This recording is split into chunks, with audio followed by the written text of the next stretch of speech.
भारतीय लोकतंत्र के इतिहास में प्रधानमंत्री नरेंद्र मोदी द्वारा नए संसद भवन के लोकार्पण के साथ ही आज की तारीख स्वर्णाक्षरों में दर्ज हो गई है। कई विपक्षी दलों के बहिष्कार के बीच पीएम मोदी ने अत्याधुनिक सुविधाओं से लैस नए संसद भवन को राष्ट्र को समर्पित कर दिया। इससे पहले नई संसद के उद्घाटन समारोह के लिए तमिलनाडु के विभिन्न मठों के अधीनम नए संसद भवन के लिए रवाना हुए। इस दौरान तमिलनाडु के वेल्लोकुरुची अधीनम के 18वें पुजारी ने कहा कि भारत के लिए आज का दिन बहुत महत्वपूर्ण है, क्योंकि आज नए संसद भवन का उद्घाटन हो रहा है।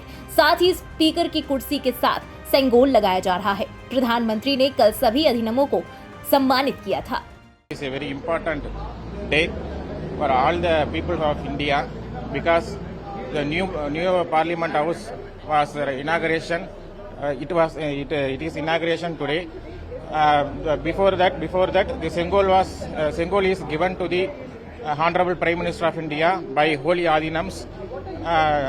Before that, the Sengol is purifying by Ganga water and performing puja to the Sengol. Thereafter, given to the Sengol to the Honorable Prime Minister of India. It is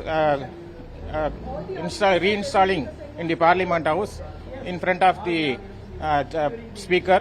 नए संसद भवन के उद्घाटन से पहले पीएम मोदी और लोकसभा अध्यक्ष ओम बिरला ने संसद भवन में महात्मा गांधी को पुष्पांजलि अर्पित की। नए संसद भवन के उद्घाटन के मौके पर प्रधानमंत्री मोदी बेहद अलग अंदाज में नजर आए। इसके बाद नए संसद भवन के उद्घाटन समारोह की शुरुआत हवन और पूजा से हुई।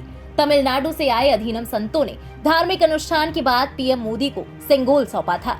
पीएम मोदी ने अधीनम संतों के मंत्रोच्चार के बाद सेंगोल को लोकसभा में स्पीकर की चेयर के पास स्थापित किया। इसके बाद उन्होंने नए संसद भवन का उद्घाटन किया। देश की नई संसद का उद्घाटन होने के बाद पार्लियामेंट परिसर में सर्वधर्म सभा का आयोजन किया गया। इस सर्वधर्म सभा में बौद्ध, जैन, पारसी, सिख समेत कई धर्मों के धर्मगुरु ने अपनी अपनी प्रार्थनाएं की। इस दौरान प्रधानमंत्री मोदी, लोकसभा अध्यक्ष ओम बिरला और पूरी केंद्रीय कैबिनेट मौजूद रही। नए संसद भवन के उद्घाटन के अवसर पर पीएम मोदी ने पट्टिका का अनावरण किया। इसके बाद पीएम नरेंद्र मोदी ने नए संसद भवन के निर्माण और विकास में मदद करने वाले कार्यकर्ताओं को सम्मानित किया। वहीं नया संसद भवन बनाने के फैसले की सराहना करते हुए केंद्रीय स्वास्थ्य एवं परिवार कल्याण मंत्री मनसुख मांडविया ने कहा कि आज हम सभी के लिए ये गौरव का क्षण है कि आजादी के बाद दुनिया के सबसे पुराने और सबसे बड़ी लोकतंत्र को देश में बनने वाली नई संसद मिल रही है। आज देश के लिए गौरव का विषय है कि विश्व की सबसे पुरानी और सबसे बड़ी लोकशाही को देश के जनप्रतिनिधियों के लिए अपनी स्वयं की यानी कि आज़ादी के बाद देश ने स्वयं निर्माण की हुई पार्लियामेंट आज लोकार्पित हो रही है। हम सब के लिए वो गौरव का विषय है। हम सब के लिए एक आनंद का भी विषय है। दूसरी तरफ नए संसद भवन के उद्घाटन समारोह में शामिल होने पहुंचे केंद्रीय मंत्री अश्विनी वैष्णव ने विपक्ष पर निशाना साधते हुए कहा कि हमारी संसद हमारे लोकतंत्र का मंदिर है। एक वक्त था जब राहुल गांधी ने हमारी सरकार, हमारे पीएम के अध्यादेश को जनता के सामने फाड़ दिया और हमारे लोकतंत्र को कमजोर कर दिया था। विपक्षी दलों ने हमेशा लोकतंत्र को कमजोर करने का काम किया है। हमारी डेमोक्रेसी का मंदिर है पार्लियामेंट, और पार्लियामेंट भवन जिस भव्यता के साथ बनाया गया है, जिस तरीके से भविष्य के बारे में सोच के बनाया गया है, उसके लिए मैं माननीय प्रधानमंत्री श्री नरेंद्र मोदी जी को साधुवाद देता हूं। और मैं साथ ही साथ ये भी कहना चाहूँगा कि जो विपक्षी दल इस गणतंत्र को हमेशा से अंडरमाइन करते आए हैं, चाहे एक ऐसा भी समय था जब अपने ही प्रधानमंत्री द्वारा जारी किए गए, अपनी ही सरकार द्वारा जारी किए हुए ऑर्डिनेंस को राहुल जी ने फाड़कर पब्लिक के सामने, तो गणतंत्र को हमेशा उन्होंने अंडरमाइन किया है, डेमोक्रेसी को अंडरमाइन किया है। लेकिन मैं धन्यवाद देना चाहूँगा माननीय प्रधानमंत्री जी को कि डेमोक्रेटिक इंस्टीट्यूशंस को वो मजबूत कर रहे हैं। वहीं केंद्रीय मंत्री सर्बानंद सोनोवाल ने नए संसद भवन के उद्घाटन को लेकर कहा कि ये एक ऐतिहासिक दिन है जब प्रधानमंत्री देश को एक नया और आधुनिक संसद भवन समर्पित कर रहे हैं। मैं सभी भारतीयों की इच्छाओं को पूरा करने के लिए पीएम का आभार व्यक्त करता हूं। हमें इस पल पर गर्व होना चाहिए। आज का दिन तो मैं कहूंगा कि देशवासियों के लिए ऐतिहासिक दिन है। क्योंकि आज के दिन में ही माननीय प्रधानमंत्री जी ने एक नई संसद भवन देशवासियों को समर्पित करने जा रहा है। आधुनिक संसद भवन जो देशवासियों का बहुत दिन से मांग थी, और देशवासियों का मांग पूरा करने के लिए परम आदरणीय प्रधानमंत्री जी ने जो ऐतिहासिक कदम उठाए, इसके लिए प्रधानमंत्री जी बधाई का पात्र है, धन्यवाद के पात्र है।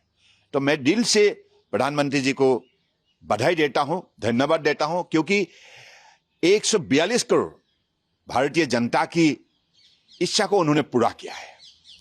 इसी बीच भाजपा के राष्ट्रीय प्रवक्ता शहजाद पूनावाला ने कहा कि नए संसद भवन का उद्घाटन भारत के लोकतांत्रिक इतिहास में सबसे महत्वपूर्ण पवित्र अवसर है। उन्होंने ये भी कहा कि नया संसद भवन आधुनिक भारत के आत्मनिर्भर भारत का प्रतीक है। Today we are witnessing the most momentous, pious occasion in the democratic lifetime of India, and entire 140 crore Indians are participating as the new parliament building, a symbol of our Atmanirbhar Bharat, of Adhunik Bharat, and the temple of our democracy is dedicated to the people of India. But the problem is that on the one hand, when we are talking about temple of democracy, Congress party and some opposition parties are behaving like the mother of hypocrisy. They are the same people who always stand against Rashtaniti and do petty Rajniti. And this is yet another instance. गौरतलब है कि एक तरफ जहां PM Modi ने नया संसद भवन राष्ट्र को सौंपा है, तो वहीं दूसरी तरफ विपक्ष का विरोध और पहलवानों का धरना भी जारी है। बात करें नई संसद पर विपक्ष के विरोध की, तो उद्घाटन समारोह में कई विपक्षी दल नदारद रहे। हालांकि विरोध करने वाले विपक्षी दलों का कुनबा छोटा पड़ गया, क्योंकि कार्यक्रम का बहिष्कार करने वालों से ज्यादा संख्या इसमें शामिल होने वाले दलों की हो गई है। जहाँ कांग्रेस सहित 19 विपक्षी दलों ने संसद के उद्घाटन समारोह का बहिष्कार किया, तो वहीं बीजेपी समेत 25 दल कार्यक्रम में शामिल हुए। वहीं दूसरी ओर बीजेपी सांसद बृजभूषण शरण सिंह की गिरफ्तारी के लिए नए संसद भवन की ओर कूच कर रहे प्रदर्शनकारी पहलवानों को पुलिस ने रोक लिया और कुछ प्रदर्शनकारियों को हिरासत में भी ले लिया गया, जिनमें बजरंग पूनिया भी शामिल हैं। बताते चले कि जंतर मंतर पर लंबे समय से विरोध कर रहे महिला पहलवानों समेत कई लोग नए संसद भवन की ओर विरोध प्रदर्शन करते हुए जा रहे थे। बहरहाल तमाम विरोधों और चर्चाओं के बीच आधुनिक भारत की नई संसद का उद्घाटन हो चुका है। ऐसे में विपक्षी दलों के विरोधी सुर अब कुछ नर्म पड़ते हैं या नहीं, ये देखने वाली बात होगी। फिलहाल इस खास खबर में अभी के लिए बस इतना ही। देश और प्रदेश की तमाम बड़ी और लेटेस्ट अपडेट्स के लिए सब्सक्राइब करें इंडिया पब्लिक खबर के YouTube चैनल को और बेल आइकन दबाना बिल्कुल ना भूलें।